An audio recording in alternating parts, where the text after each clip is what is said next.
Our president of PERC. I'm glad you're all here. We are celebrating our 10th anniversary of PERC this year. So we're so glad that you're here and helping to keep everything sustainable for us for being here and bringing on good programming. And this is the second time that we've brought talks in, 2 years in a row, and we're happy to bring them to you. PERC, as you know, is Parents Encouraging Responsible Choices. We are an extension of the Dublin City Schools PTO. We very much appreciate all their donations that they bring so that we can bring some good programming. You are more than welcome to come to one of our meetings. We meet the third Wednesday of the month at the Dublin Central Office. As you know, they've moved to Emerald Campus, so come on over at 9:30. Everyone's welcome. When you leave today, please go online to Dublin PERC and fill out the survey. That's how we know if you liked it, if you want to keep things going in this direction of this type of programming. If you have some ideas, we'd love to hear from you. So take that moment to do that. We have a special thank you to Dublin City Schools for all their support. They help us in so many different ways with meetings and copying and so forth, meeting rooms, I should say. The Abbey Theater, thank you for this lovely place. We have Brian up there who's helping us out today. And then also thank you to ACT, Nationwide Children's Hospital, Centero, for all of their support that they give. They come to our monthly meetings as well, too. Matt Mazia has been a very wonderful support to us, and we appreciate all their time and effort. We have Lisa Hinkleman here today. She is a nationally recognized researcher, speaker, and author. She works to educate, foster girls' confidence, self-esteem, and successful decision-making. She has more than 10 years researching girls and educating adults, both as a professor at The Ohio State University and as the founder and CEO of national nonprofit Ruling Our Experiences Rox. Rox is an organization that delivers evidence-based programming, research, education, and training focusing on critical issues that impact girls. So today you're going to hear a lot about girls. Rox is also here in Dublin. We have several schools that are participating or have participated. To name some is Daniel Wright Elementary, Davis Middle School, Kaufman High School, Glacier Ridge, Riverside Elementary, and St. Bridget. Also, keep in mind that if your school is interested in starting one, there is an expense to it. So reaching out to your PTOs, they're familiar with Rox, and maybe working on getting a group in your school as well. There's a table out front that can talk further about that. Without further ado, we are so happy that Lisa's here with us. Thank you.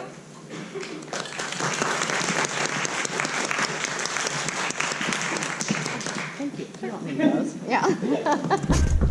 Good morning. I am really glad to be here this morning, and I'm so glad that there's so many people that showed up. I'm never sure who's going to actually show up. So let me ask this. How many of you have heard of Rox before?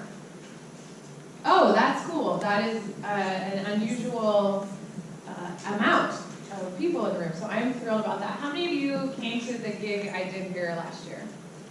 Okay, so of those who were here, you're going to hear a bit, you're going to hear some things that are the same, so I can set the context and lay the research. You're going to hear some new things too, so I'm just kind of putting that out there to at the outset. So let me see, how many of you have a girl in elementary school? Okay, middle? Okay, high school. How about little baby girl, not quite in school yet? Okay, we're getting ready. All right, fantastic. So for those of you who aren't familiar with Rox, we are, as stated earlier, an organization. We're headquartered here in Columbus. And Rox actually began as a research study. I was a professor of counseling at Ohio State and working on training school counselors and working as well with girls in all different kinds of settings, from juvenile justice to community mental health to schools, and realized that they're experiencing lots of different kinds of challenges. And challenges that aren't being well addressed in comprehensive ways. And so in 2006, I wrote a little grant to try to develop a program that we could study and learn and figure out how can we get to the girls during their most critical years of challenge and equip them with the skills that they need to navigate these challenges differently. And so we started in 3 schools in Columbus City Schools in 2006 with 57 girls. And this year, Rox will be in about 350 schools with more than 4,000 girls across the country. So we're finding that we're meeting an intense need, not just here in Columbus, but nationally, for schools, for families, for girls, for their parents, in ways that we don't see other programs hitting. And so we have this mission of creating generations of confident girls who control their own relationships, experiences, decisions, and futures, and that's a pretty lofty mission, right? If we actually had a generation of girls who could do all these things, if we actually were a generation of women who could do all of these things, the world would look a little bit different, I think. But for many of us, we didn't have the chance to learn a lot of the skills. We didn't have the chance to experience ourselves free from expectations, free from gendered expectations, free from what we were supposed to do or look like or act like or be good at. And so for many of us, we found ourselves in places where maybe we didn't have the chance to fully actualize our potential, but now we want our girls to have a different trajectory. And the more work that I have the chance to do with both moms and girls, and teachers too, they'll say like, when are you making like a Rox for moms? And I'm like, well, I'm actually not going to do that. But I do think there's a space for us as adults to figure out how we come together in substantive ways to make the world better for girls. And I think that when we get the chance to do that, we make the world better for ourselves as well. Because we develop intense relationships and mechanisms of support, and we diminish the competition that exists between girls and women, and we elevate each other as collaborators and as colleagues, and that's precisely what we're trying to do with girls at very young ages. And so, for Rox, I'm just going to go through this quickly, and then we're going to jump into some of the data.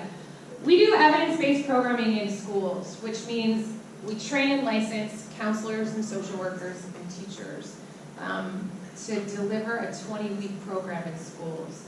I know we have some Rox facilitators here, raise your hand. So if you want to talk to these gals about their experiences. They come to us for 3 days, they go through a training that's pretty intense, and they learn how to implement a program that helps them work with girls in these small groups on some of these really critical topics about communication and standing up for themselves and developing healthy relationships, how to navigate pressure and how to navigate social media. We talk to girls about sexual harassment and sexual violence because we know that those are unfortunate realities of girls' lives. And our emphasis is to look at all of the messages and all of the ways that girls are internalizing restrictive messages that are based on their gender, right? Of what they should be or look like or act like or whatever, and give them an opportunity to push back against some of that. The other piece that we do is large-scale national research with girls, and that's much of what I want to share with you today. We conducted a survey with 11,000 girls across the country, not Rox girls, just girls, to understand what they think and want and feel and need and believe about a wide variety of topics. And then we're launching a research and training institute that's focused on girls in the fall. And that will help us amplify our opportunities to work with the adults who influence girls' lives. So parents and teachers and counselors, but also sports coaches and pediatricians and nurses and pharmacists and attorneys and everybody who has a touch point with a girl. We want them to have good information and skills to help them do their work better. I'm going to show you a quick video, and then we'll jump into a little bit of the data.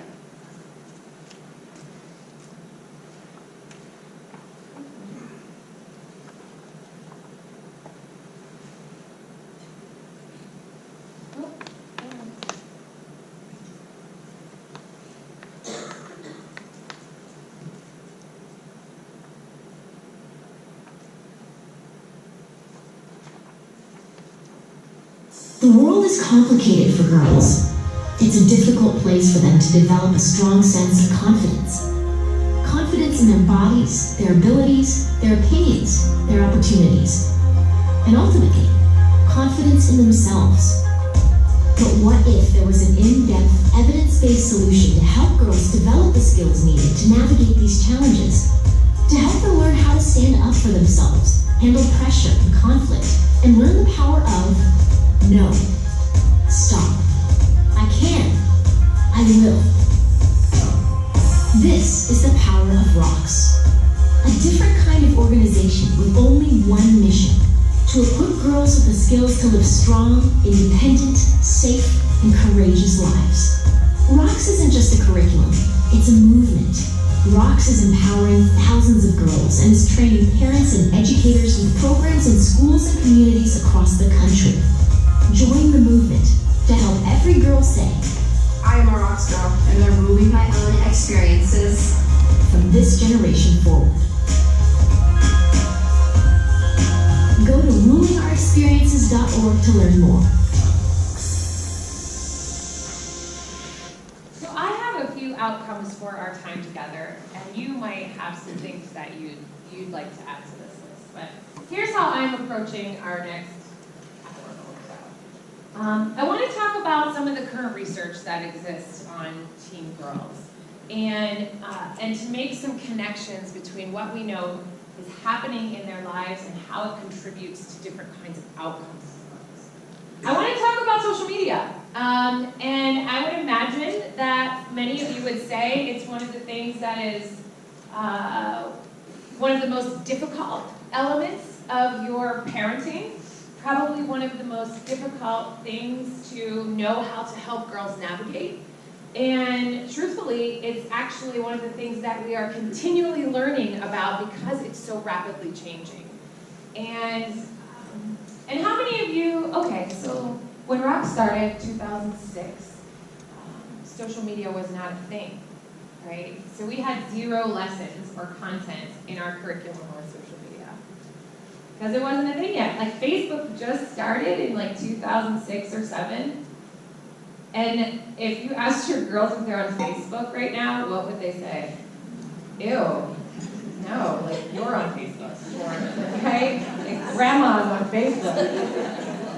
So, and I remember at that time, like we were working in high schools and, when they had computer labs and the students would be like trying to figure out how to get on Facebook. And at that point you had to have like a college email address and everything would be like, how are you doing this? They're like, don't worry about it. And then you'd be like, oh, I thought Facebook was like blocked by the, servers, and they're like, please. So how much even things have changed from like the desire to get on Facebook in a computer lab in your public high school versus the access now that they have to technology. And so it has changed so rapidly. I also want to talk about some of the strategies to help girls navigate and ways to communicate and opportunities for you to engage and invest in the conversations to help them move through some of the biggest challenges in more efficacious ways. If you left today and you got something out of our time together, what would it be? Does anyone have anything like burning in their minds that I can make sure that we address? Okay, good. Well, then I'll just go with what I was going. Yeah. Like how you navigate the screen, just in general. Like, How you navigate. Like the screen for a child. I mean, texting. I mean, these girls don't even talk anymore. Like, Okay, so the, Just to how they should navigate having the screen in front of them. yeah, Not even social media. just like how the screen time, this So why aren't they- ever-present Why aren't they calling accessory. and actually like leaving? Yeah. Okay, okay, sure. Screen time, it's a big deal, and it's something that now we pay attention to, and you can actually see how much time you spend on your screen now if you enable that on your phone. How many, I haven't even enabled mine, I'm like, I don't even want to know. Right behind you. Pardon me. Thank you. I'd like to know when and like what kind of circumstance would you say would be okay to give her like someone? What age? Yeah, at what age or what kind of guidelines? Yeah, okay. I might have a more vague answer to that, but we'll keep talking. But we'll talk about it. I'm concerned with helping my daughter with the fear of being left out. Yes. So that with anything, social media, parties, seeing all this stuff, how do you Yeah. help them with that? Yeah. Gosh, no one wants to be left out, right? And now that you know what everyone is doing at every moment of the day, we're continually have this fear of missing out on something or being excluded or left out. I'd say if you have any good programs that allow me to see what she's doing on her phone, to kind of oversee what she's doing. Yeah. Okay. All right. We'll get through many of these things. All right. So here's the thing, and this is why I love that you have shown up today, is you're being proactive, right? And oftentimes when we have conversations with parents about social media, they're kind of in two camps. One of like, this is coming down the pike, right? Like my kid is in early elementary school, and I know they keep asking me for a phone, and I gotta figure that out. Like I gotta figure out what to do before they actually get this phone. Like what's the right age? Should they have access? How should I monitor it? And then sometimes there's the second camp of like, they already have a phone and that ship has sailed and I want to reel it back in, right? And it's like, I didn't maybe do all of the parameters and all of the things and all of the check boxes and now I want to have these different kinds of conversations or implement some other kind of monitoring system or time study on their phone. But it has so far sailed that I don't even know how to bring that back into a place because it didn't start that way. And so I think that we have to approach what's happening in girls' lives from a sense of being proactive because we know that there is a bunch of stuff that they are going to experience. Like, period, just because they're girls, right? We know that at some point they're going to have difficult relationships with other girls, right? They're going to be left out. And that should never, sorry, like this, I just felt like it was falling down my pants. There was a hole in my pocket. So we know that they're going to have these difficult relationships and tension. We know they're going to be left out. Even though that doesn't feel good, it shouldn't surprise us, right? We know at some point that our girls biologically will go through puberty, right? So when kids go through puberty, it's never like, whoa, I didn't see that coming at all. It's like, okay, well, we knew that was coming, maybe just not on this day, but we knew that was coming, right? And so when we think about how we should equip our kids, it's, we see this coming down the pike, we have a responsibility to prepare them, right? So that it's not this huge surprise. Because you know what, when you get a phone, you're going to get texts that are unsolicited. You're going to get photos that you never asked for. You're going to get asked to send photos that make you uncomfortable or that are not okay. And so when we know that that's happening, we can do things very differently at the outset, not to scare them, right? But to prepare them. And those are very different kinds of things. And we kind of have taken this mindset. Previously, it was like, let's never talk to kids about suicide because we'll give them the idea. Trust. We know that that's not true, right? We know that when we actually talk to kids about that, it's a relief for them because if they were thinking about it, someone actually asked. We know we never plant that idea in a student's head. And it's the same for helping them navigate social media. Talking about it is not permission. Talking about it creates a safe environment for them to learn and have the dialogue. What we hear from kids is that they don't have anyone to really talk to about this because their parents come at them from a place of judgment, right? Or control or disappointment, but rarely from a place of trying to understand. And so it's just easier to avoid the conversation than it is to engage because it never feels like it's coming equitably, right? It's like, oh my God, why are you spending so much time on that stupid phone? could you just put that phone down? Why can't we ever just have an actual conversation? And for them, it's just like, oh my God, I am having a conversation, just not with you, right? And so for them, it has shifted so profoundly. And so thinking about, all right, these are the things we know are coming, and I'm going to share some of those with you today, and let's give them the skills at the outset to help navigate these differently. So we take an approach in Rox and in our work that girls are experts on their own lives. And that's actually a very easy statement to make, but very hard for us to truly believe. Because we think we're a bit more expert. Because we've already been there and we're a bit older, so our expertise is even more advanced. Right? And you're like, I've been there. I know it. I made it through that. So my expertise is a bit more advanced than yours. But who's the expert on your life? Your mom? Right? No, you're like, no, she doesn't get it. She doesn't get my life. Who's the expert on my life? It's me, right? I'm the one who knows me best. I'm the one who knows what I'm feeling the best. You're the one who knows what you feel and experience the best. And your girls are the experts on their lives. They're feeling it, they're living it, they're experiencing it day to day. And so instead of trying to convince them that we understand their lives, because that's what we do. We're like, I totally understand that. I totally understand what you're going through. I had like the exact same thing happen to me and I get it. I feel you. I know how you feel. And they're like, no, you don't. And then we work harder to try to convince them that we know how they go. No, I really do. Let me tell you what happened to me in 8th grade. And they're like, ew, stop, right?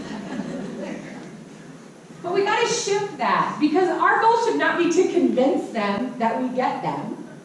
Our goal is to have them share with us what they're experiencing, what they're actually going through at this particular moment. Because you might know what it feels like for you to go through a similar situation.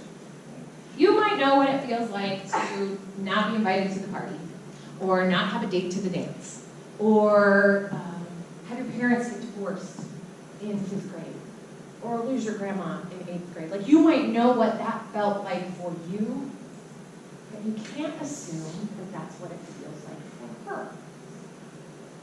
And so when we shift the conversation to a place of like, well, help me understand, like, I know that was really hard for me, like, what's that like for you?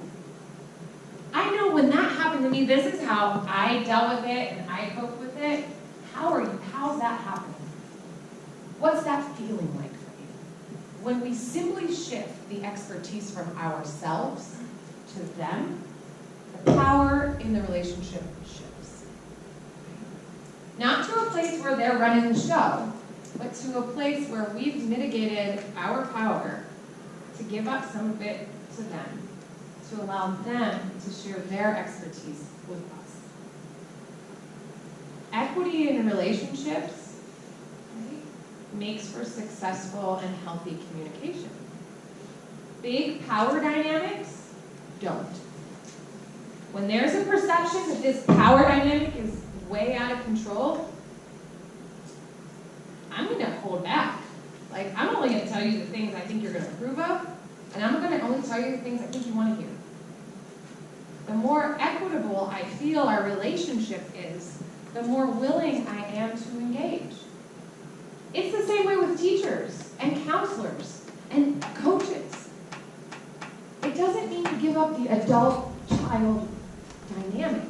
It means you take a one-down position so that you understand the reality better.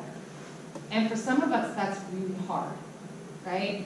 And sometimes it's even like the physical placement, right? When you think about, learning to be a counselor, you kind of learn all these ways of communicating, and from what your body is doing to how you set up your office, right? So if any of you have ever been to counseling and you walked in and there was like a big giant oak desk and bookshelves and like a big prestigious executive chair, and if the counselor sat behind that chair and you sat on the other side in like a small, like uncomfortable chair, that would feel pretty darn intimidating. right? So you don't create those physical barriers in size or in function or in space. We put that away and we come alongside, right? We walk hand in hand through this process. And when I think about what we have the chance to do with girls, is that we have this chance to walk hand in hand alongside with them through their most challenging situations and help them through it. Like when you think about your girl, wouldn't you want her to go through the hardest stuff with you and people she loves around her to support her, to help her manage it and navigate it so that when she invariably has to do it by herself, she already has a baseline set of skills. She already knows she can make it through. When that power dynamic is exacerbated, she doesn't want to talk to you about it. It's easier for her to just deal with it on her own than deal with what she might get from her parent, right, if she talks about it. But what a gift that is if we actually have our girls right beside us to say, like, I would think like you would want your girl to have the worst breakup that she ever had with you and all the people that she loves to help her through that. Because when the one comes in college, she knows she can make it through, right? And so oftentimes we have to shift what's happening in our relationships so that that support that we so desperately want to give them can be accessed in the right ways. So we, from our mentality of girls are the experts on their own lives, we wanted to do a study to really understand what girls think and want and believe and feel about some of the things that people aren't routinely asking girls about. And so we developed a survey called the Girls Index, and we partnered with schools across the country to deliver this survey to their 5th through 12th grade girls. About 75 questions were on the survey, and then we released it, and I'll give you a link where you can pull down the full report. I saw many of you had the executive overview. And then there's also 2 impact reports that we put out. One on girls in sports that looks at girls who are on sports teams and girls who aren't, some of the variabilities there. And then we did one on girls STEM and careers that looks at girls' affinity, affection toward beliefs in themselves around math and science and STEM careers. We've got another impact report coming out in November that's on girls' diversity that looks at variabilities among girls from race and ethnicity to socioeconomic status, to the type of school that they attend, to who they live with, to all of the ways that make girls diverse, and to look at some of the variances among those. So let me share a bit with you what we learned in this research.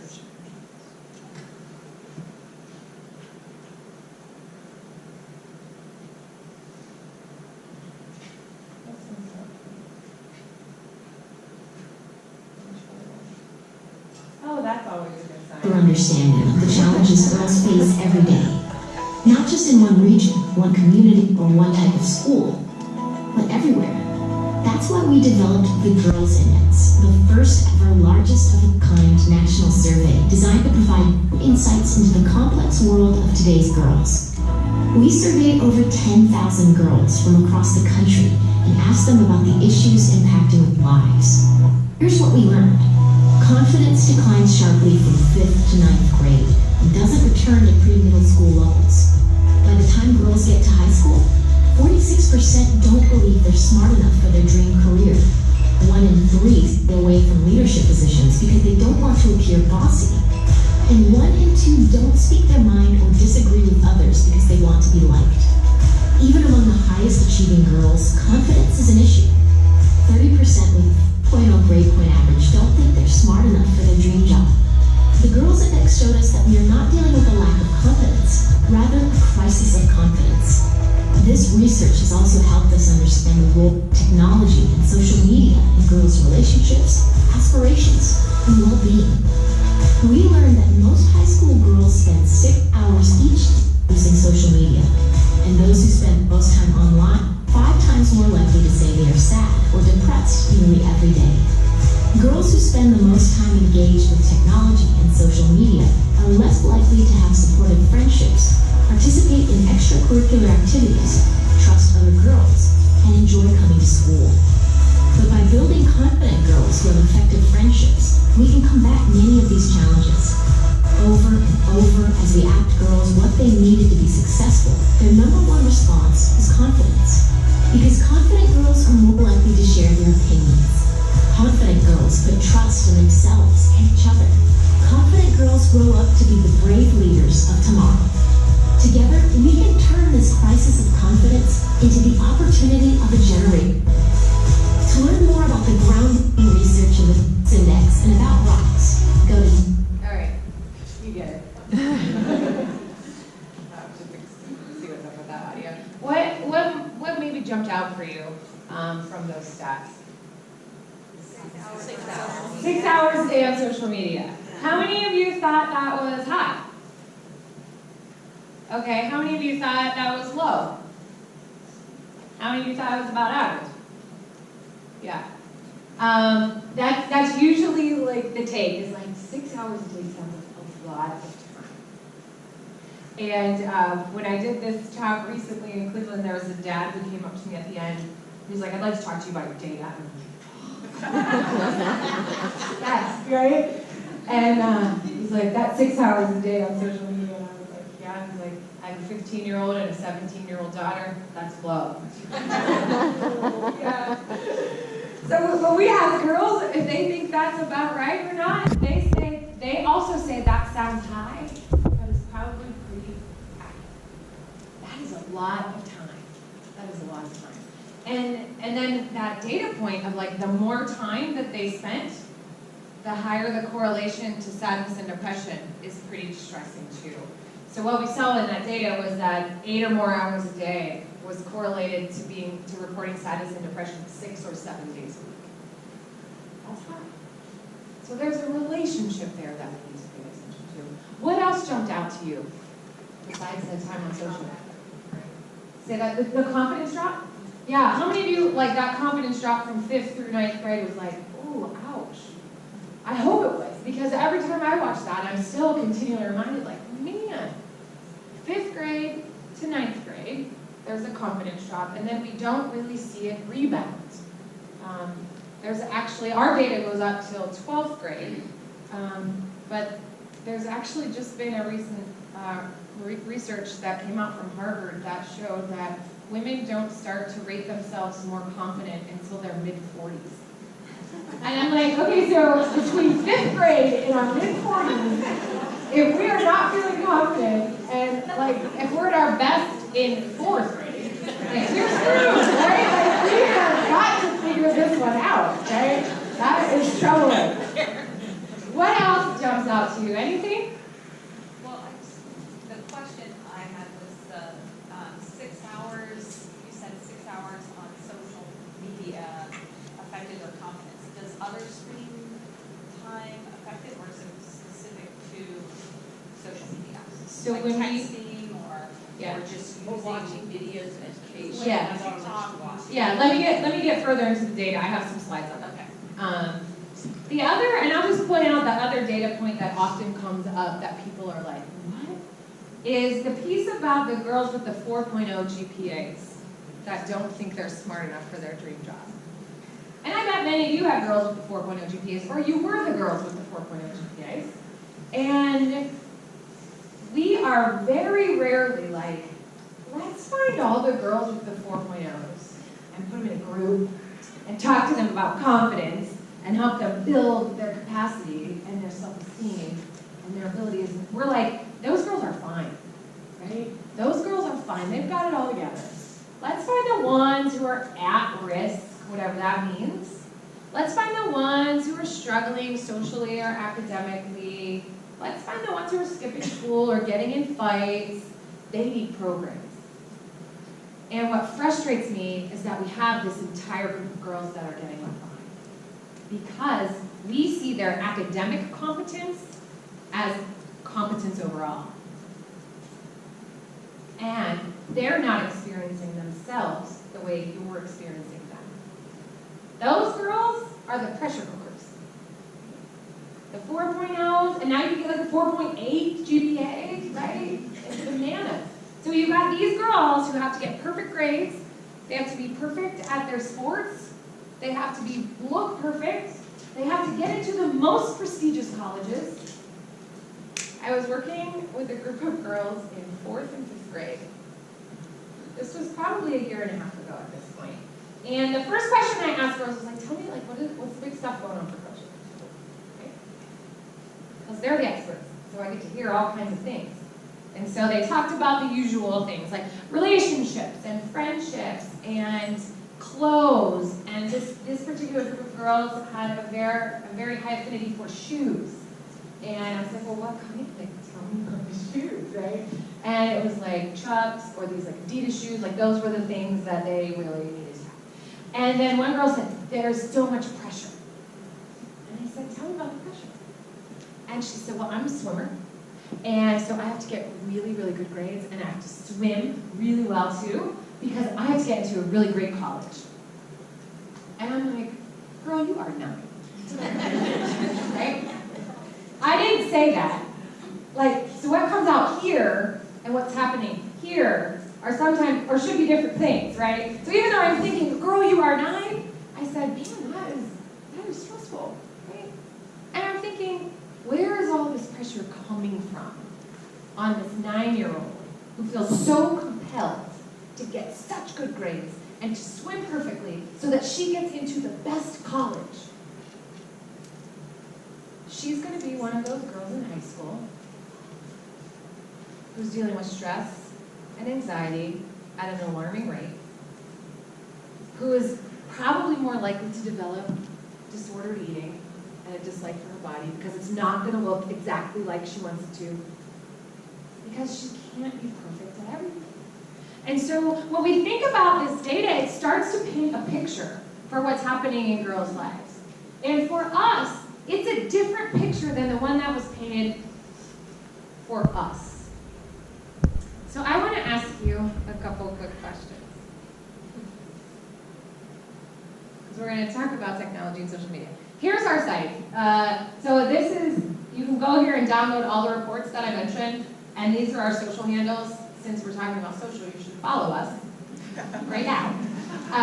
And we put out our data and reports on here, but also events and things that are happening in the community. We put out like cool articles and research that we think are like girls doing cool stuff. Okay, so I'm going to ask you, how many of you grew up with one of these devices? This was the exact model that was in my kitchen growing up, right? To the color. I was like, I wonder if I could find that like golden oak color, or whatever this is, butternut something, right? And for those of you who aren't sure what this is, it was a telephone, and you had to like, right? And so it has this very long curly cord, and what would you do with that? Like stretch it as far as you could outside the kitchen so that you could talk in the hallway, right, or the closet away from your parents, right? And at any given time, someone could pick up another phone in the house and be like, please get off the phone, right? Okay, hold on, I'm getting off, right? Or like, oh, did someone pick up? I think someone picked up. Right? So the idea of privacy was stretching this into your hallway, okay? Then we got like a little more sophisticated with these fancy numbers, right? And these had antennas, and they would charge and like hold a charge for like 23 minutes, right? Before it had to beep and go back to its base. But this allowed for a little more portability, right? You could like take it somewhere else, outside, downstairs, before it would like. How about this? Ooh, remember those floppy disks that were like this big and like were actually floppy? Then we got a little more sophisticated with this fancy cell phone. This might be before many of your times, but I think back to like my first cell phone, and it was pretty darn close to this one. Except it had a green screen and an antenna, like a proper antenna. And then if you were like super hip, you might have had one of these, right? Pagers. I remember my first counseling job I was so delighted that they gave me a pager. I've made it, right? I'm important. Meanwhile, it was like just being tethered to something that you had to go call somebody else on. Right? Okay, so I saw many hands. So how many of you had one of these devices at some point throughout your elementary, middle, or high school years? Probably most of us. How many of you had a smartphone in high school? Okay, now we probably get this person. How about college?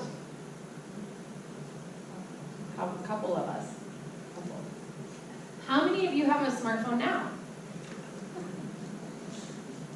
Almost everybody. How many of you have it with you?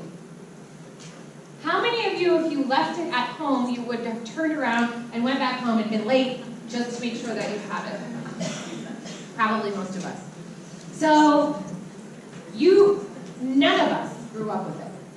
None of us were issued our smartphone at age 10, right? But we all have them now. And so we are immigrants to this digital world. Our kids are natives, right? They come up with the, right? You go to a restaurant, you see a 2-year-old with an iPad, just so like their parents can talk to each other, right?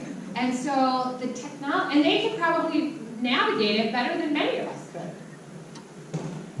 The technology is part of what's instilled and actually how their brains are becoming wired.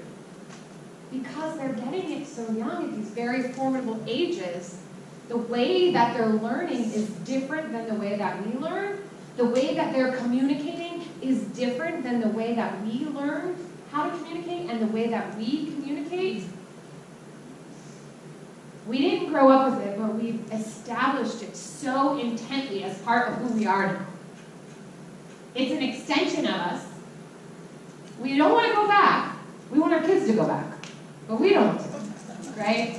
Because we'll say things like, remember when people would call each other on the phone? People would actually have conversations. When you could get through a whole dinner together as a family and no one checked a device. When your friends actually looked at you for a sustained period of time as though they were interested in what you were saying, right? It's shifting. And kids today don't have that like yellow phone to like drag into the hallway for their privacy. So they can never harken back to the old days when it was so much better. They have what they have now. So we can't try to convince them that it was better then. We can't try to convince them that our relationships were stronger then. We can't try to convince them that that was the way to do it and they're doing it wrong now. But what we can do is meet them right where they are and help them develop the best relationships that they can. Knowing that communication is different. That texting and sending and messaging is now the equivalent of conversing. And we do it too. We're guilty of this. How many of you, like your phone rings and you're like, who is calling me? Right? We're like, because there's so many robocalls too, but like even if it's someone we know, we're like, why wouldn't you just text me? Right? We always get annoyed when the phone rings. And then, God forbid, someone actually leave a voicemail. It's like, I saw you called. You didn't have to leave a voicemail. Right? But now we can at least read the voicemail, so we don't even have to play it. We can do the whole thing. We have to shift the way that we're thinking about our kids and the way they communicate and what's good. So how many of you have like girls who are hanging out and this is what it looks like? Like, right, this is them having fun, right? They're like hanging out. This is their communication. They're texting each other, they're checking social, they're doing all kinds of things. Let's see how many of you are familiar with these. How about this? We all know this, right? Facebook.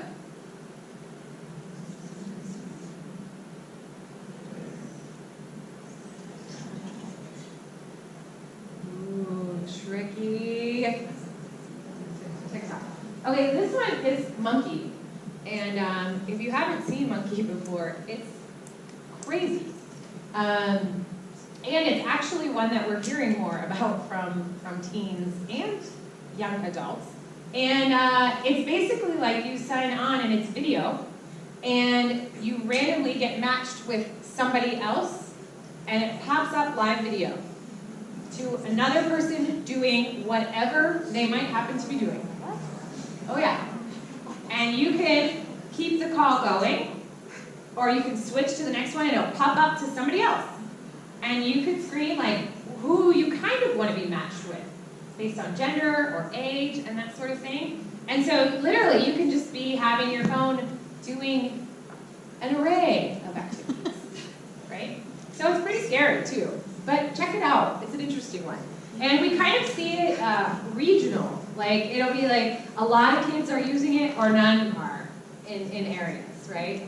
And then of course we have like Bitmojis, which I think mine is pretty good, right? I think it's pretty close.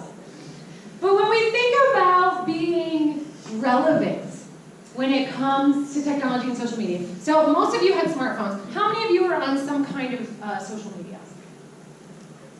Okay, the majority. That's great. I don't care if you are or if you're not. But it's important that you understand it, right? And it's important that we're not like, this is so stupid. When we ever say to our kids something that they like is stupid, or a waste of time, or dumb, good luck having them say like, hey, I wanted to talk to you about that dumb thing, right? They're gonna be like, okay, mom thinks this is dumb, so like, that does not mean if I have a problem, I should go talk to her about it, right? So if I think that Snapchat is dumb, it is the devil, which I've actually heard parents say, Snapchat is the devil, and I've articulated that to my kid, and something bad is happening on Snapchat for them, right? They've got photos, they're included in something or not included in something, something is amiss, and I've already told them how dumb I think Snapchat is. Are they ever gonna come to me and say, hey, like this is happening and I need some help? They're not. So even if we think it's dumb, we gotta hold that back so that we're keeping that blame low, so we're keeping the communication high. You might remember when Mark Zuckerberg testified before Congress about Facebook and WhatsApp. So this is what you don't want to be. Well, how do you sustain a business model in which users don't pay for your service? Senator, we run ads. If I'm emailing within WhatsApp, does that ever inform your advertisers? No, we don't see any of the content in WhatsApp. It's fully encrypted. Right, but is there some algorithm that spits out some information to your ad platform, and then let's say I'm emailing about Black Panther within WhatsApp. Do I get a Black Panther banner ad? Senator, Facebook systems do not see the content of messages being transferred over WhatsApp. Yeah, I know, but that's not what I'm asking. I'm asking about whether these systems talk to each other and can be in touch with. Senator, I think the answer to your specific question is if you message someone about Black Panther on WhatsApp, it would not inform any ads. Okay. There have been reports that Facebook can track. You can see where this is going, right? It's just like, the questions were so far out of the realm of understanding that there was not even any conceptual knowledge, right? So your job is to have some conceptual knowledge, right? To at least do your homework enough so you're not like my dad who says things like, Lisa, are you on the Facebook? I am, Dad. No, I mean, we're on that Facebook. I said, I know, right? So when it's like, don't even bother talking about it. And every time I take a photo, he's like, are you putting that on Facebook? No, Dad, like not every photo I take, contrary to our beliefs that every photo a girl takes is going on the Facebook. But what we see is that their use of technology is increasing as they get older. And we see that technology is impacting the way that girls are feeling about themselves, right? That the more time that they're spending, in this particular one, the less likely they are to say they like coming to school, the less confident they say they are, and the more they would like to change how they look. And what we also see is that it impacts their support mechanisms as well.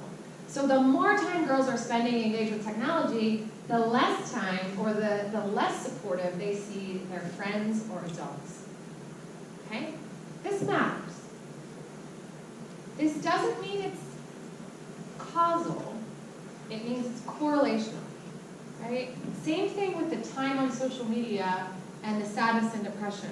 There's a correlation, a relationship there that we have to pay attention to, but we can't say, well, because they're spending so much time, they're developing sadness and depression.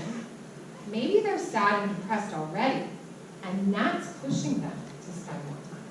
Maybe they don't have supportive friends and adults, and so they're using these mechanisms differently. So we can't say like what came first here, but we can say there's a relationship that we need to pay attention to.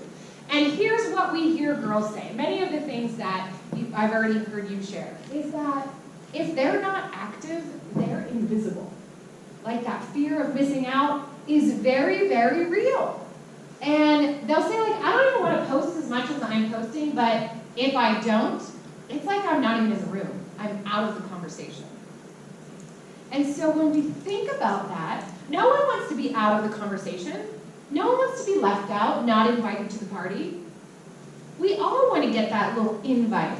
And I think about when we were little and you would get like birthday party invitations and it would be like, I'd like to invite you to my party, and here's your invite, and here's yours, and here's yours, right? And it would be just, that's how we would do it then, right? And we would make sure that that person knew that they were invited. And that same thing happens now, but just via technology, via social media, via group text where then somebody gets pulled out of it, right?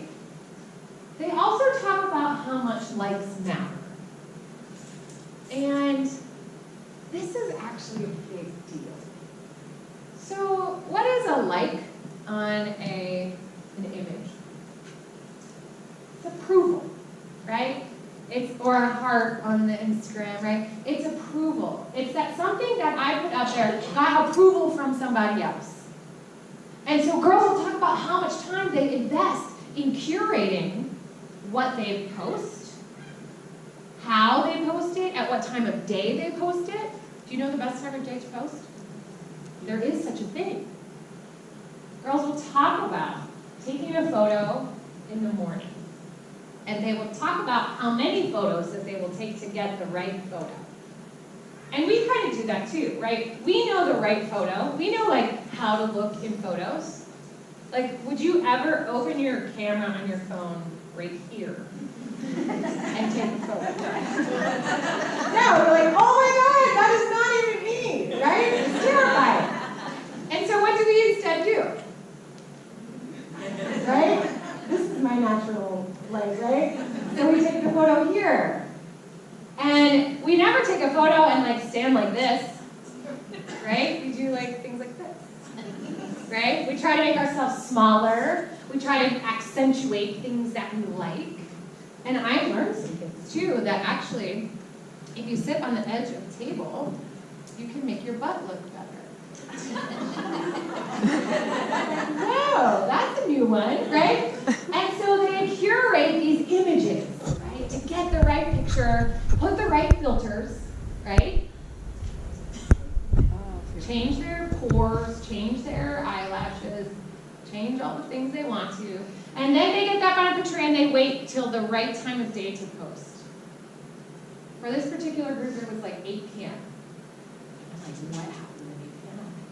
And they're like, well, everyone's on. I was like, so the picture from the morning doesn't get posted till 8 p.m. because it'll get lost in the feed. I was like, duh, yes, I know that, right? Because the goal is that it gets posted and then it gets enough likes in the right amount of time. Because if it doesn't, what will I do? I will delete the photo, right? So I will go through all this work to get this right curated photo and post it at the right time of day, and then I will post and wait. And I will wait for the number of likes from the right people, right? Like, does my mom like it, or does my crush like it? Because those are entirely different signs of quality, right? What we also see is that nearly 20% of girls say they're distracted in school because of social media. I would argue that this is much higher. About 30% say they got in an argument at school, and about 30% will say they delete posts if they don't get enough likes. When I work with schools, they say like every Monday is essentially a lost day of learning because they're dealing with everything that happened on social over the weekend. And I think they're probably pretty darn close there. The way that we see social media impacting girls' friendships exists too, and we see that the more time they're spending on social, the more that they don't trust other girls. This bothers me because it's indicative of what they're consuming on social media. When you think about what your girls are following, it's probably all kinds of things. It's fun to kind of do an audit of that. Not from a, let's judge your social feed, but from a, how does this make you feel? And what are you consuming? So we hear a lot of makeup tutorials, fitness models, celebrities, some sports stuff or interest areas. What else do you see girls following? YouTube stars.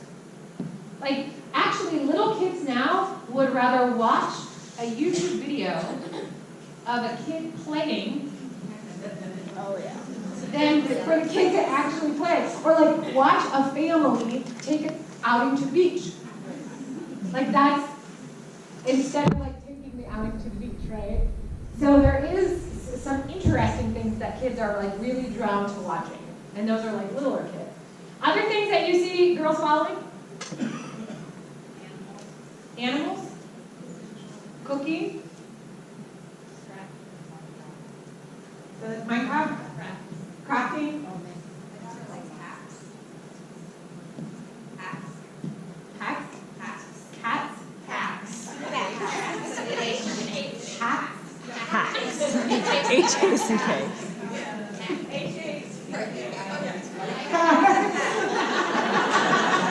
Sorry, a life hack. Okay, and like all of these things are sounding kind of weird to me.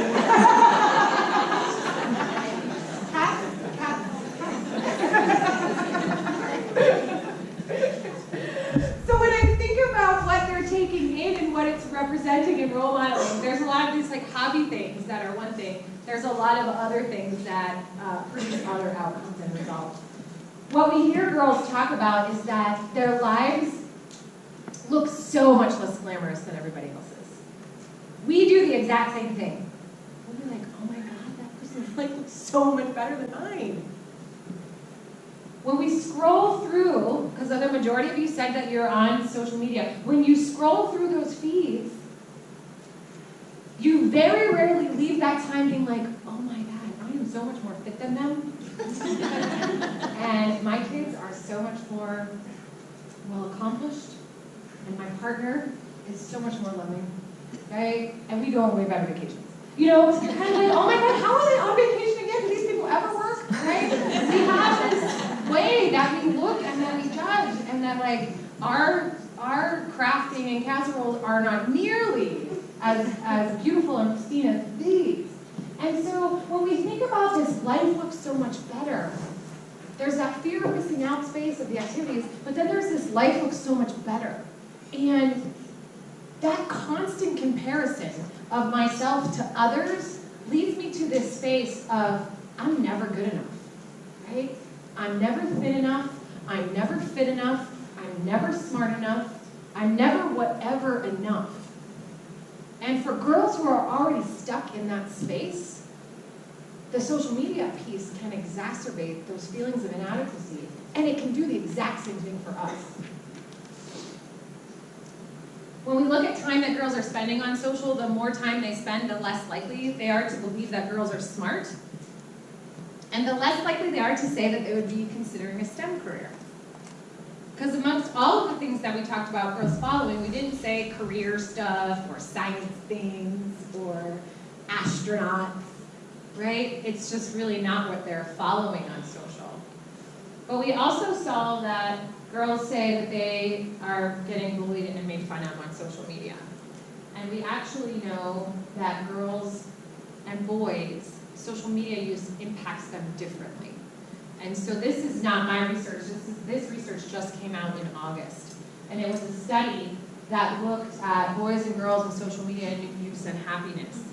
And they found that increased social media use was connected with lower life satisfaction, lower levels of happiness, and increased anxiety, and that found that girls experienced more cyberbullying than boys, and that girls' social media use was impacting their sleep and their physical activity more than boys.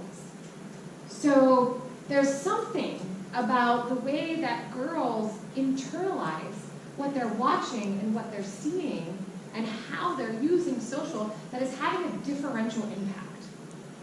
And when we think about the boys versus girls aspect of all of this, I'm hesitant to consistently make comparisons. Boys are doing better here, girls are doing better here, da, da, da. So often I just talk about what I know, which is girls, because this is what we know is happening for girls. And we know that girls are differently vulnerable to a lot of different outcomes simply by their gender. We know they're more vulnerable to experience body image issues, to experience lack of confidence, to experience sexual violence, to experience restricted career aspirations, specifically based on their gender. And now this research tells us that social media also has a differential impact on how they're experiencing themselves, something that we really need to pay attention to. And so for us, we have to disrupt this narrative, right? We have to look at what are girls paying attention to and following, and how do we insert something different.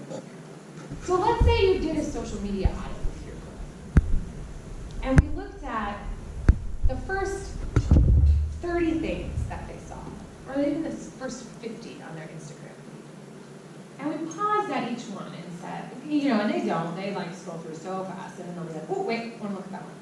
Oh, right? But do the images that they're seeing help them feel better or worse about their body? Better or worse about their friendships? Better or worse about their abilities? Better or worse about themselves? Right? What is how and what they're consuming impacting their sense of self?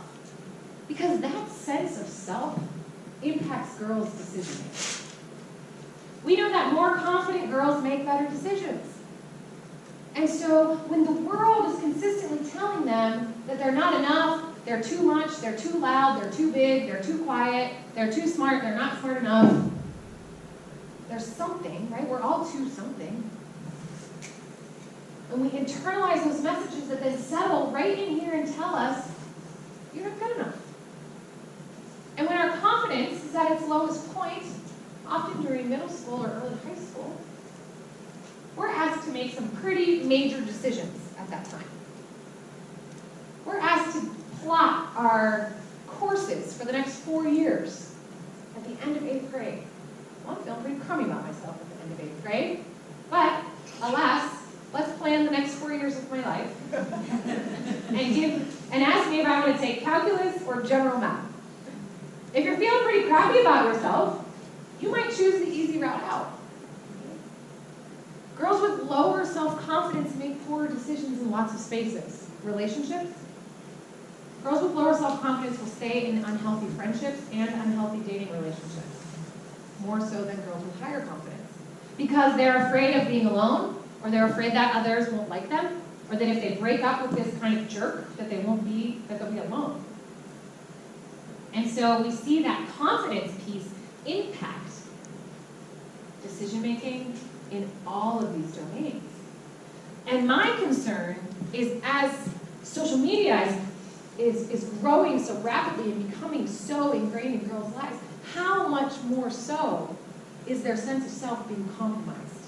Now, here's what's kind of hard about this, is that we can't just insulate girls from it and say, like, you're only allowed to spend this much time. Well, you can, right? You can do some insulating. And I think that's a good idea.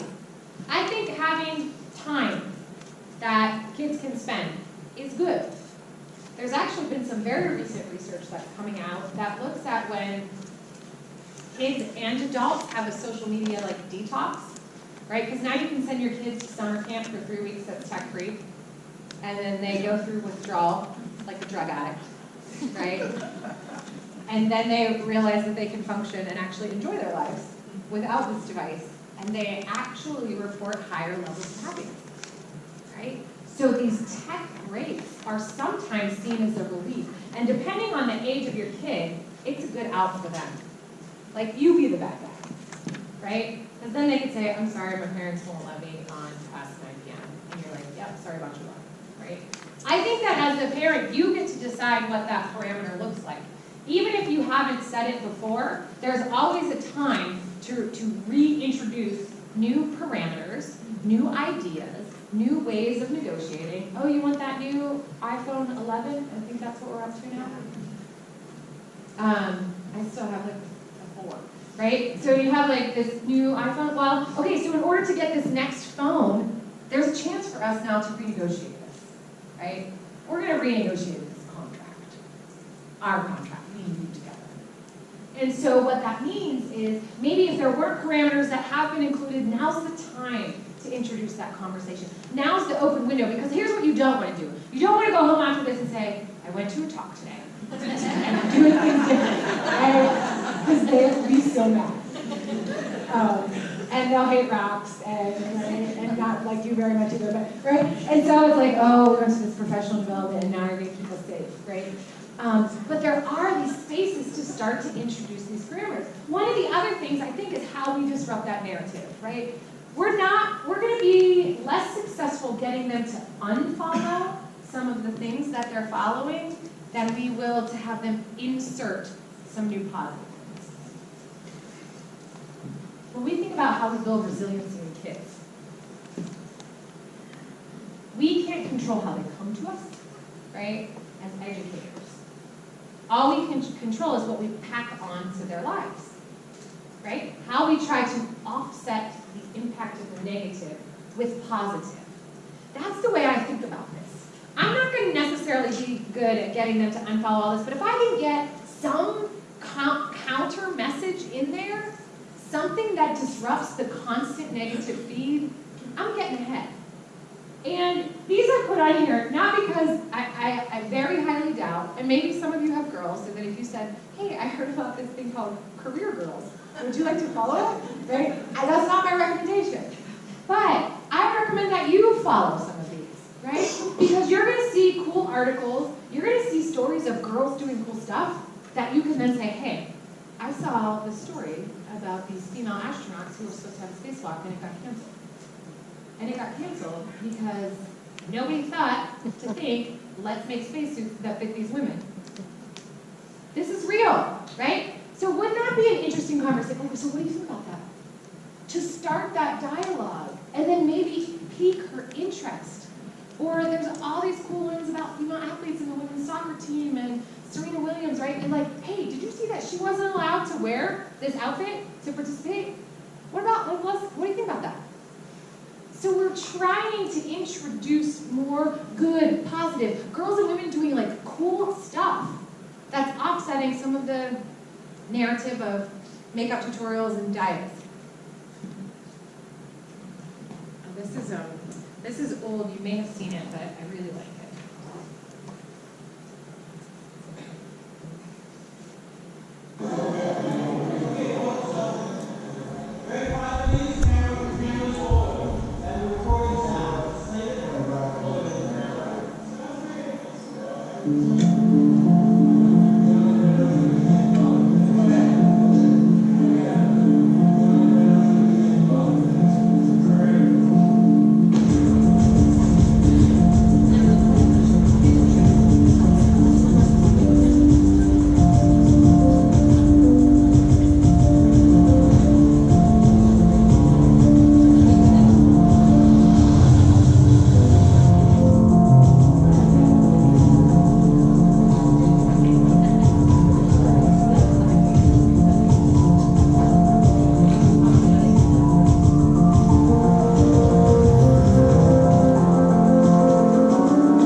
About stuff like that, right?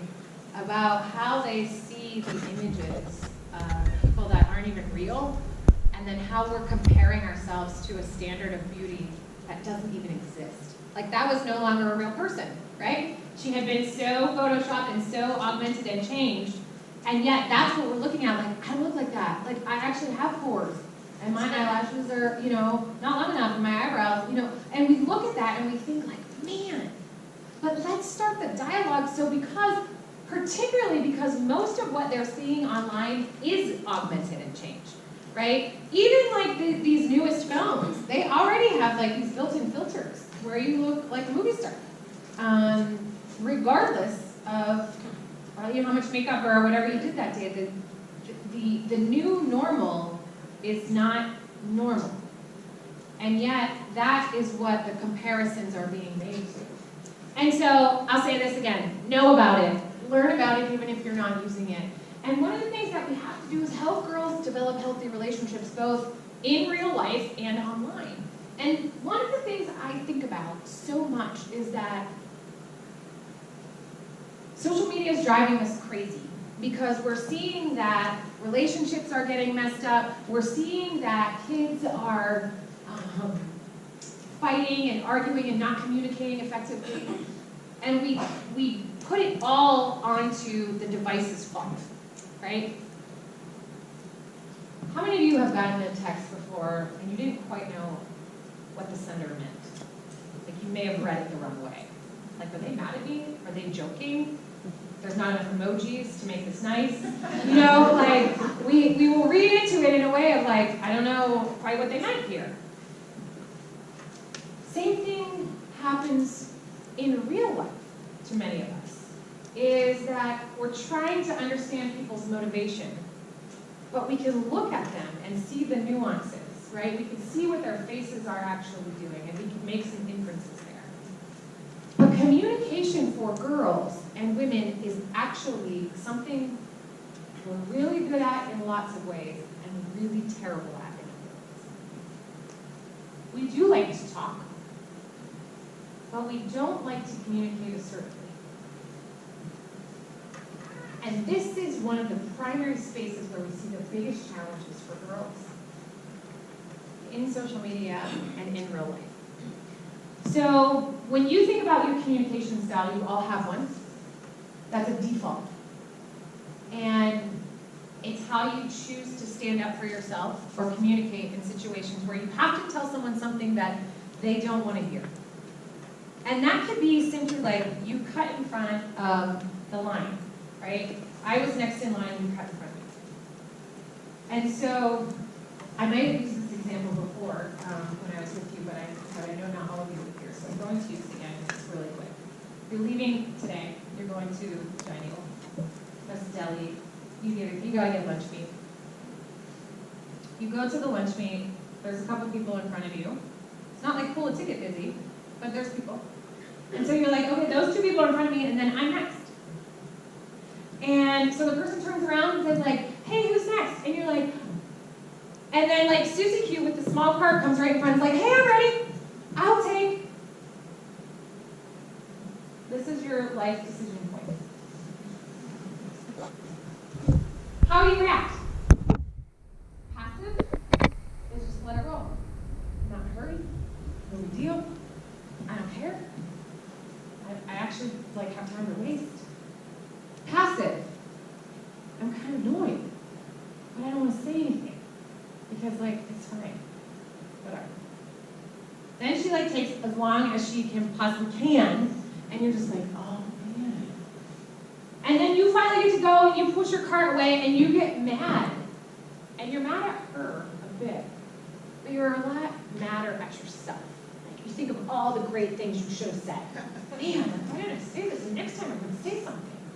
And then there's like the passive aggressive, which means like you let it roll. You don't tell her, but you make sure everybody else in the whole dining room knows that. Right? Watch out for that one. She just cuts right in front of everybody. Right? And we like snap her photo and put it on the next door. Right? Passive aggressive. I still don't get my lunch meat the way I wanted to, right? But I make sure that I stir the pot. And then there's like full out aggressive, which would be me yelling, right? Well, you didn't see I was next in line? What is wrong with you? I guess, right? And it's too big for the situation. And some of us go from 0 to aggressive real easy. And then there's assertive, which is simply like, oh, excuse me, I was next. And for some of us, the idea of responding in that way makes us sweat. Like we'd be like, that would be hard for me.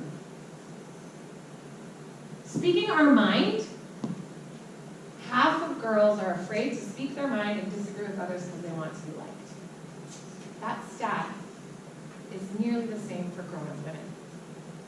So we have a generation of girls who don't know how to speak their mind in small ways, like telling their teacher, like, hey, I think I got this question right and you marked it wrong. Can you look at it again? Or, hey, friend, I don't actually want to go there for lunch today. I'd rather go here.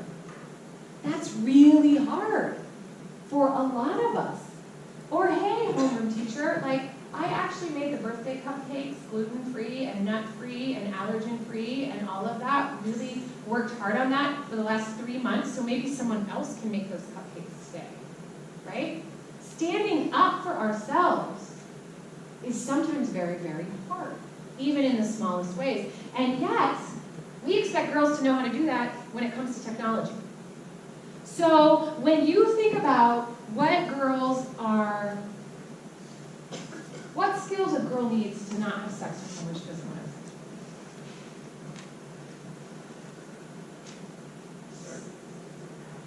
have? Assertiveness? Confidence. I believe that she doesn't have to, that she's worth it. Permission to be aggressive. Permission to be aggressive if she needs to be. She needs to have a boundary. She needs to know how to deal with pressure and coercion. She needs to have a voice and know what the words would be for her to say, like, no, I'm not cool with that. I need you to stop. I don't like it when you do that. I'm not ready for that. She needs to know how to get out of a situation. She needs to know who the trusted adults in her life she could talk to about that. There's a whole host of skills and competencies that she needs. What are the skills that a girl needs to not send a naked photo of herself to somebody? Here's what we say. Self-respect. What are the actual skills that she needs? The ability to say no, a boundary, the ability to deal with pressure and coercion, who to engage if she needs support and help, who she could talk to about this situation. All of the same skills that she needs to navigate that in real life are the same ones that she needs via social media. But we do not have a generation of girls who are learning those skills in real life, but we expect them to know how to apply it to social media. We don't have a generation of girls who are really competent in communication. How to stand up for themselves, how to get their needs met, how to share with others what they want and need, how to set appropriate boundaries. But we expect them to then apply skills via social media or technology on their phones in their communication that they have never developed anywhere else in their lives.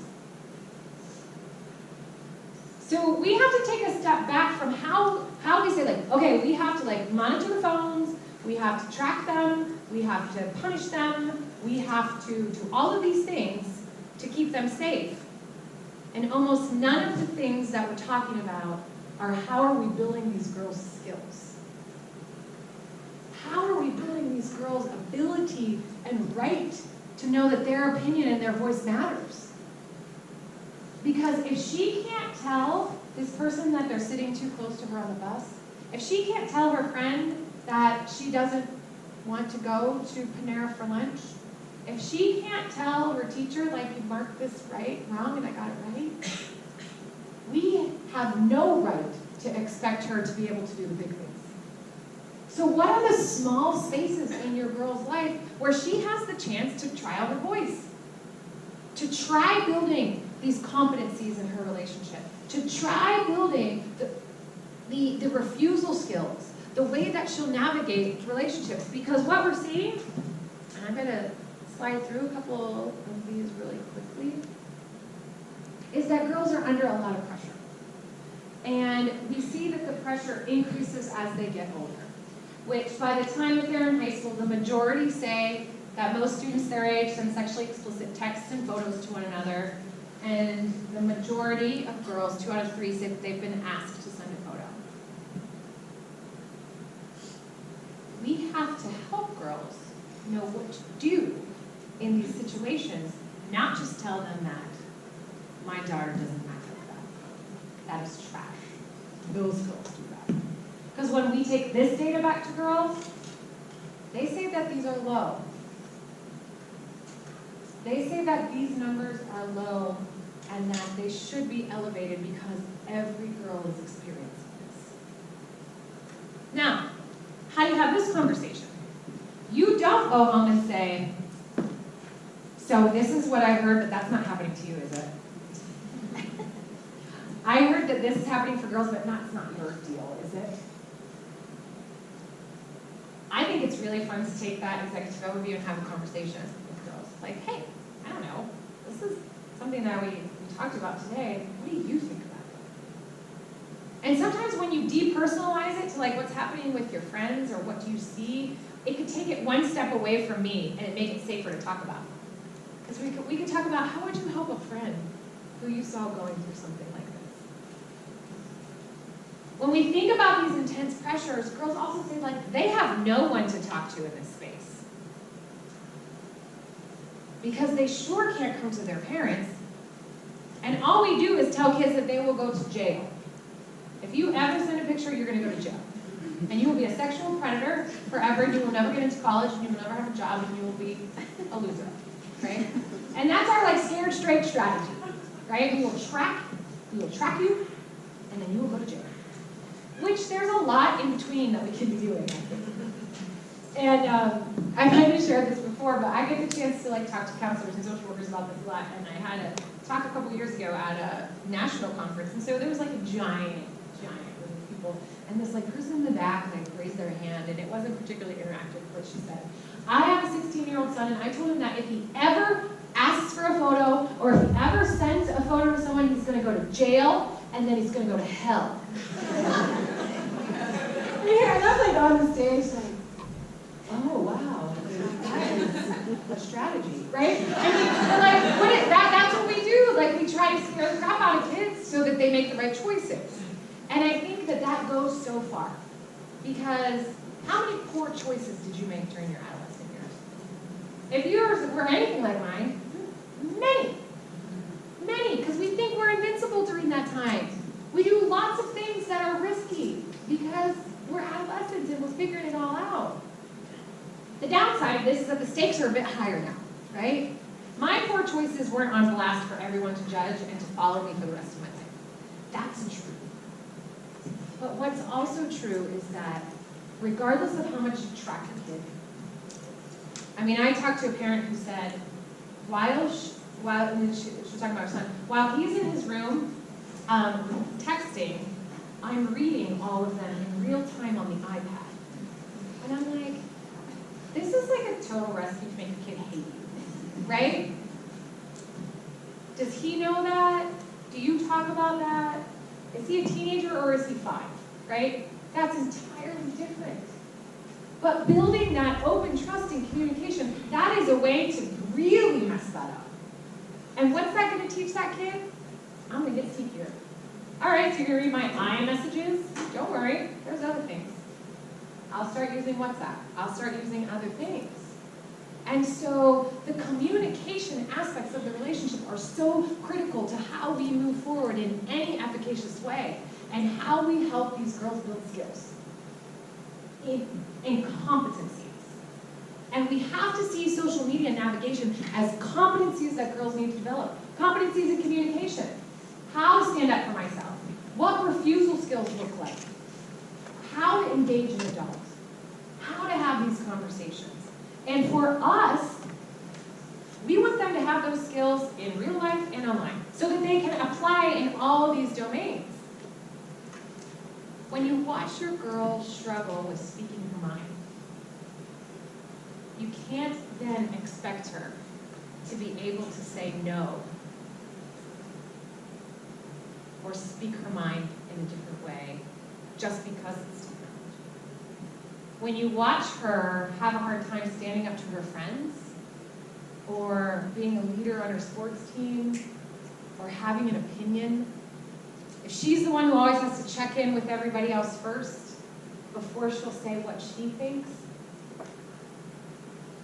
you have to understand that there's a connection then to how she'll do that in other relationships, in other spaces. So what are the ways to give her those chances in real small ways, right? And if it's like, hey, sweetie, where do you want to go for lunch? I don't care, wherever you do. Well, no, I really like you to make the decision. Whatever you want is fine with me. Well, so I guess we won't go to lunch until you actually have an opinion, right? Her opinion matters, and she needs chances to put it out there. And she needs us to support her in that opinion so that she feels valued. That her being vulnerable in those spaces means that that will be honored by us. And that she'll get the chance to feel what it feels like when I have an opinion that's honored. In a completely mundane situation that matters very little. I really always put too much stuff.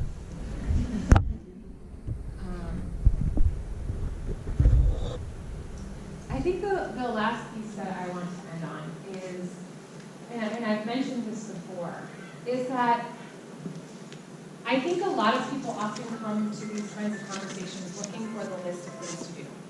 And if I download this app, and if I put these checklist of 10 things on the refrigerator, and if I make sure that I've got this checked, and this checked, this is going to keep my kids safe. And the reality is that you could use every protocol and have every agreement in place, but you're not always going to be there. And so when I think of, you're in charge, right? You're in charge at what age you decide your kid gets a device. There's not a huge body of research saying what the right age is on that yet. There's a couple things that have come up, like wait till 8, or like, I don't know, all these random initiatives. You know, I was talking to a woman recently, and her daughter was in a small private school and in 5th grade, and they made it like all of the parents in that grade made it pact like none of these kids are getting smartphones. And I was like, that's kind of cool. And she's like, but so we all decided so that like not one kid would feel left out. We kind of came together to be able to do that. And I think that your kids are going to say, I'm so left out, and I'm the only one, and I never get invited to anything, and you're such a loser, Mom, and everyone hates me, and I'm never going to have any friends, and it's all your fault, right? So you're going to get that. But the reality is you still get to decide what's right for your family. If there was clear and convincing evidence that said 14 is the exact right time, I would share that with you. But there's not, right? So here's the part about that, is that alongside, right? We would never have a kid turn 16 and say, oh my God, I got you a brand new car, go drive it. Don't mess it up, because then I'll take it away. We take them to driver's ed, they have to get tests, they have to drive for hundreds and hundreds of hours with us next to them. We point out the dangers, we help them navigate it. But we do that with phones.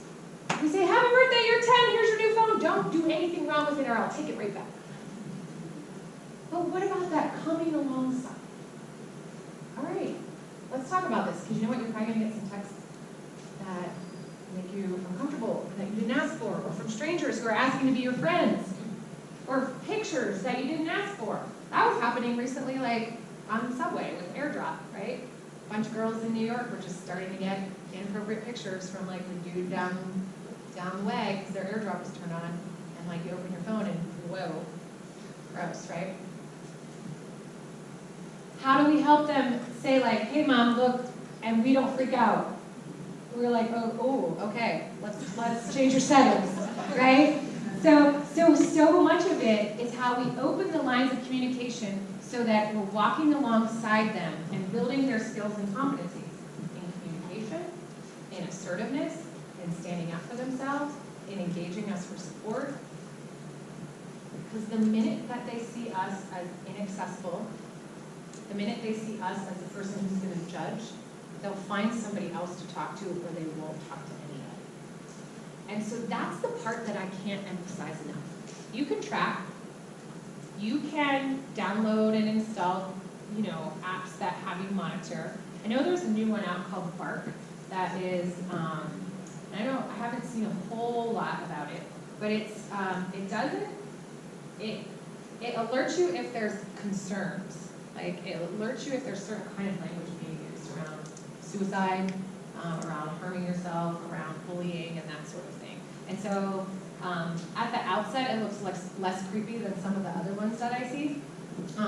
But I don't know enough about it yet to be like, yeah, that's the one that you guys should focus on. But I do think using those kinds of technologies are helpful for us, but it doesn't take the responsibility away. Like, if I've downloaded and I've paid all these subscriptions, the kid's good. No, I have all that, but I still have to make sure that they're doing things differently. And they're just not becoming more sneaky in the process. And so for us, think about the skills that we didn't have the chance to develop, right? How to stand up for ourselves, how to communicate aggressively if we needed to, or assertively most of the time. How does these things that we see, our own challenges or our girls' challenges, social media is not the reason, it's just the magnifying glass, right? It's amplifying the challenges that our girls are facing, not necessarily the root cause. Because relational aggression, the bullying between girls, that is the tale as old as time, right? It's not suddenly like, oh, these girls are so mean, and it was because of the advent of social media. It's like, no, these girls have relationship challenges that started well before social media was introduced. It's just the amplifier. So if we get actually to that root, we can shift the entire way that girls are experiencing themselves and each other's and moving more efficaciously through these relationships in real life, as well as the ones on technology and social media. I know I'm out of time, but I am gonna hang out, and my colleague, Laura Moravsky, is here too. She works with me at Rox. She's been a school counselor for the last 10 years, and has been a Rox facilitator for all of that time, and has just recently, within the last year, joined our staff. So we're both here to hang out and answer questions, because I know probably a lot of you have to roll, and you could please feel free to do that. But I thank you for your time. Please feel free to download any of the reports that are available on our site, and reach out to us if there's information that we can help provide for you.